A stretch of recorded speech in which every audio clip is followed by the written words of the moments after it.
Ei, você está gostando das aulas? Espero que sim. E se você está gostando, compartilhe. Compartilhe com seus amigos. Compartilhe nas suas redes sociais. Ponha nos seus stories. Se essa aula tem edificado a sua vida, que você possa postar. Comece a postar os conteúdos da Escola El. Faça uma lista de transmissão com alguns amigos e diga, olha, nós temos aí um conteúdo muito legal que nós estamos estudando, numa escola bíblica virtual chamada Escola El, que tem o propósito de ensinar as escrituras, lá da Igreja Batista Água Viva. Compartilhe, compartilhe os nossos cursos, e se você quer fazer parte das pessoas que vão ser certificadas, ao lado você vai estar vendo o QR Code aí, você pode escanear e entrar no grupo. E como que você vai ser certificado? Pode ser certificado. Assista às aulas e responda os formulários. No final de agosto vai ser postado novamente os formulários de Tiago, o formulário de Oséias e Cantares, ou Cantares e Oséias, e também até aqui do Apocalipse. Agora, hoje nós vamos estudar o capítulo 10. Mas para iniciar o capítulo 10, a gente precisa entender que esse é um interlúdio. Espera lá, o que seria o interlúdio? Se você tem assistido às nossas aulas, você sabe que é um interlúdio, mas eu vou explicar de novo. O Apocalipse, ele não é um livro como muitos achavam, né? Eu quero viver só até Apocalipse 3, porque em Apocalipse 4 a igreja vai ser arrebatada. Não tem isso. O Apocalipse, ele não é um livro literal. Então, o primeiro capítulo, eu vou fazer até o final, só para você ter uma ideia, mais ou menos. O primeiro capítulo, ele fala da descrição do Cristo. Então descreve Cristo. Capítulo 2 e 3, as 7 igrejas. Capítulo 4 e 5, a visão do trono. Primeiro o Pai, e no capítulo 5 o Filho. Capítulo 6 vai falar dos selos. Capítulo 7 vai falar dos 144.000 e a grande multidão. Capítulo 8 e 9 vai falar das trombetas, das 7 trombetas. Capítulo 10, que é o de hoje, tá? É um interlúdio que vai falar do livrinho, do livrinho que é engolido pelo profeta, né? Então ele representa alguma coisa. O que representa? É uma visão, eu vou explicar ela daqui a pouco. Capítulo 11 vai falar dos dias da grande tribulação, vai falar das 2 testemunhas. Capítulo 12 vai falar da mulher vestida de sol, é um outro interlúdio, e do grande dragão, que vai pôr toda a história da igreja, não só história da igreja, história dos patriarcas, toda a história da cosmovisão do tempo da salvação, desde Abraão. Mas isso é só para aula, tá? Capítulo 13, as 2 bestas. Capítulo 14 e 15, 14 na verdade, vai falar um pouquinho da grande meretriz, da Babilônia. Capítulo 15, também 16 as taças, 17 como os homens vão dar o poder a Satanás, tentar dar o poder ao anticristo e ao falso profeta. Capítulo 18 vai falar do fim da Babilônia, 19 também, 20 do milênio, 21 e 22, novo céu e nova terra. Então, são visões diferentes que nós chamamos de interlúdios. Interlúdio significa o quê? Seria aquele momento em que você está num espetáculo e fecham-se as cortinas e aí depois vem uma nova cena.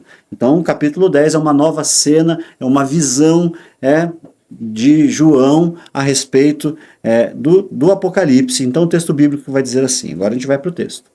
Então eu vi outro anjo, poderoso que descia dos céus. Ele estava envolto em uma nuvem e havia um arco-íris acima da sua cabeça. A sua face era como o sol, as suas pernas como colunas de fogo. Ele segurava um pequeno livro que estava aberto na sua mão. Colocou o pé direito no mar e o pé direito sobre a terra, o pé esquerdo sobre a terra. E deu um alto brado, como um rugido de leão. Quando ele bradou, os 7 trovões falaram. Logo que os 7 trovões falaram, eu estava prestes a escrever, mas ouvi uma voz do céu que disse: cele o que disseram os 7 trovões, mas não escreva.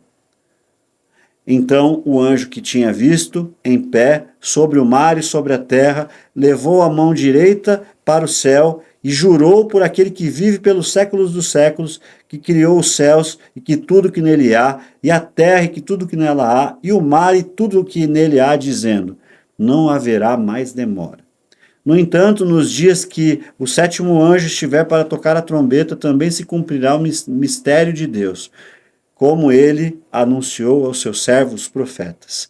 Então a voz que eu tinha ouvido dos céus falou comigo novamente, dizendo: vá e pegue o livro aberto que está na mão do anjo que se encontra em pé sobre o mar e sobre a terra. Assim eu fui até o anjo e pedi-lhe que me desse o pequeno livro. E ele disse: pegue-o e comam. Ele será amargo no seu ventre, mas doce como mel em sua boca. Peguei o pequeno livro da mão do anjo e comi. Na minha boca ele pareceu como mel, mas ao comê-lo, meu estômago ficou amargo. Então foi dito: é preciso que você profetize de novo acerca de muitos povos, nações, línguas e reis. Senhor, em nome de Jesus, fala conosco pela tua palavra. Amém. Bom, a gente precisa entender que esse é um interlúdio entre a sexta e a sétima trombeta. A sétima trombeta, daqui a pouco eu vou falar um pouquinho mais sobre ela é o mesmo conteúdo da sexta trombeta, do sexto selo, perdão, é a mesma coisa. O sexto selo, a sétima trombeta e a sétima taça, elas reportam o mesmo evento, a volta de Jesus. Então, esse é um interlúdio entre a sexta trombeta e a sétima, ou seja, uma visão específica. O texto vai começar falando de um anjo poderoso e forte. A descrição desse anjo, muita gente falou que é Cristo, mas não é. Por quê? Porque ele vai dizer que ele fala em nome daquele que criou todas as coisas. É um anjo com uma descrição interessante, um anjo poderoso, descia do céu com uma nuvem, um arco-íris sobre a sua cabeça, lembrando das promessas de Deus. O arco-íris ele representa a fala de Deus que não ia mais destruir a terra sobre um dilúvio, né? Então ele lembra das promessas, ele segurava na mão um pequeno livro. Esse anjo está com um livro pequeno na mão. Lembra que o Apocalipse é simbólico? Esse pequeno livro simboliza a mensagem que a igreja precisa pregar, né? Então, está nas mãos do anjo. Então, o que João está vendo, né? Ele está vendo e está incentivando você, igreja, eu, igreja, a pregar o evangelho. Então, o anjo, ele tem essa coisa. Logo, daí, não sei se você lembra o que significa, os 7 trovões os 7 trovões, eles representam o quê? Representam a vingança, o dia da ira, os 7 trovões. E aí eu quero que você saiba o seguinte, que os 7 trovões falaram algo para João, e logo em seguida, a voz que vinha do céu disse, ele escreveu o que os 7 trovões falou, alguém do céu falou, não escreva. Por quê? Porque isso não é para o povo saber, isso é só para você, João. Existem coisas íntimas de Deus que ele só revela para algumas pessoas. A Bíblia vai dizer assim que Deus não faz as coisas a não ser, e fala para os seus servos, os profetas. Ter intimidade com Deus é assim, é saber de coisas que de repente ninguém sabe, né? E em alguns momentos Deus vai falar, fala essas coisas lá para o povo, deixa claro. Em outros momentos Deus vai falar, essa revelação é só para você, essa aí você guarda. Ele já falou isso com Daniel, o livro de Daniel tem algo assim. O texto vai dizer, cele o que eu disse, os 7 trovões, mas não escreva.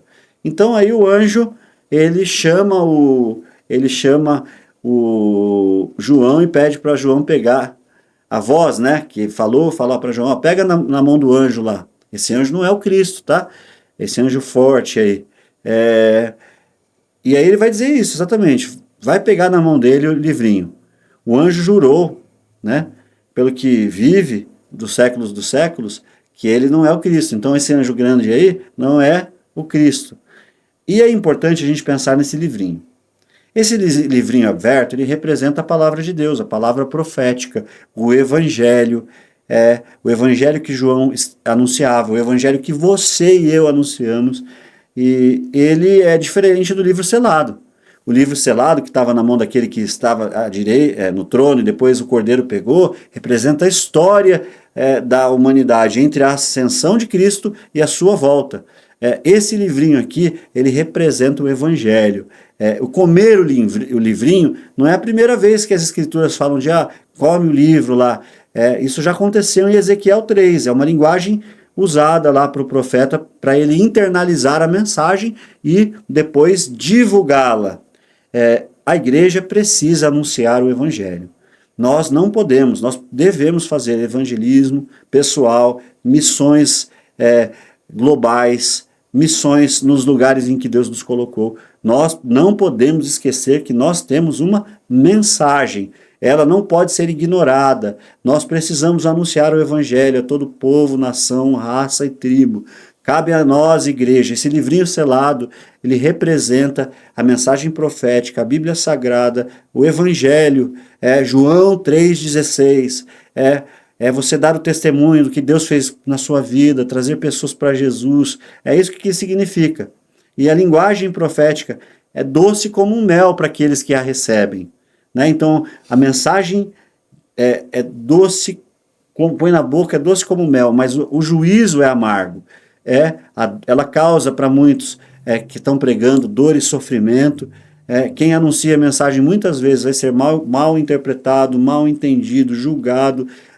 No tempo da grande tribulação, morto. Em alguns países, com regimes totalitários, essas pessoas já estão sendo mortas por causa dessa mensagem. E essa fala já foi falada a Ezequiel, olha, come o livro. E vai ser amargo no seu ventre, mas doce no seu paladar. Então, a gente precisa entender o seguinte, que esse capítulo que nós estamos estudando agora, o capítulo 10, ele é um interlúdio e reforça que Deus está no controle absoluto, mas que deu à igreja uma missão. Lade entende esse livrinho como uma mensagem profética à igreja, como eu falei, como a Bíblia Sagrada, como uma mensagem do Evangelho, e o próprio George Lade vai dizer o seguinte, especialmente sobre o sofrimento e o testemunho do tempo do fim. O mistério de Deus é o plano redentor em Cristo, sendo plenamente realizado. Russell Shedd ele diz o seguinte, que João está sendo renovado e reenviado para a sua missão profética. Não só ele, mas você e eu também. A palavra de Deus traz alegria ao espírito e peso à alma, pois inclui salvação ao justo. O selamento dos 7 trovões mostra que Deus não revela tudo, apenas aos seus servos, os profetas. E é preciso confiar no que ele falou. Hernandes Dias Lopes vê nesse capítulo 10 um forte chamado à responsabilidade da igreja. A responsabilidade profética da igreja. Nós somos responsáveis. Ele destaca o contraste entre o mel e o amargo da palavra. A palavra é doce, mas a missão é difícil. Ele enfatiza a soberania de Deus. Não haverá mais demora, vai ser agora. Mostra que Deus não está atrasado, mas está agindo no tempo certo. William Hendrickson, ele vai dizer o seguinte, a abordagem dele é amilenista. Lá no final nós vamos ter uns bônus, depois das aulas todas, nós vamos ter uns bônus, aí você vai aproveitar, a gente vai falar um pouquinho sobre isso. Hendrickson, ele interpreta o livrinho como uma missão contínua da igreja ao longo da história, que eu acho super top isso. Esse livrinho representa a nossa missão ao longo da história, de anunciar a verdade, mesmo diante da perseguição. E o capítulo 10, para William Hendrickson, é que esse livrinho está no centro do Apocalipse. E, segundo ele, mostra o foco da igreja. Nós não podemos deixar de cumprir a nossa missão, proclamar a mensagem do Evangelho de Deus, mesmo com sofrimento. Lições teológicas aqui desse texto, tá? Primeiro, a palavra de Deus é doce e amarga, prazerosa ao ser conhecida, mas dolorosa ao ser proclamada num mundo hostil. Nem tudo será revelado, há mistérios que pertencem só a Deus.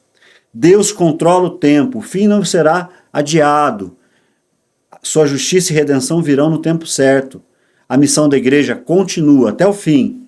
Mesmo em tempos difíceis, devemos continuar proclamando a mensagem de Deus. Nós, a igreja, precisamos não esquecer que Jesus falou, vão por todo o mundo e façam discípulos de todas as nações, ensinando-os a guardar todas as coisas que vos tenho dito, batizando-os em nome do Pai, do Filho e do Espírito Santo. A missão, o ide de Jesus ainda está autorizado. Na verdade, nós não podemos fazer da grande missão a grande omissão da igreja. Nós precisamos pregar a mensagem a tempo e fora de tempo. Nós temos uma missão profética. O livrinho representa exatamente isso. Essa missão profética da igreja. Deus te abençoe.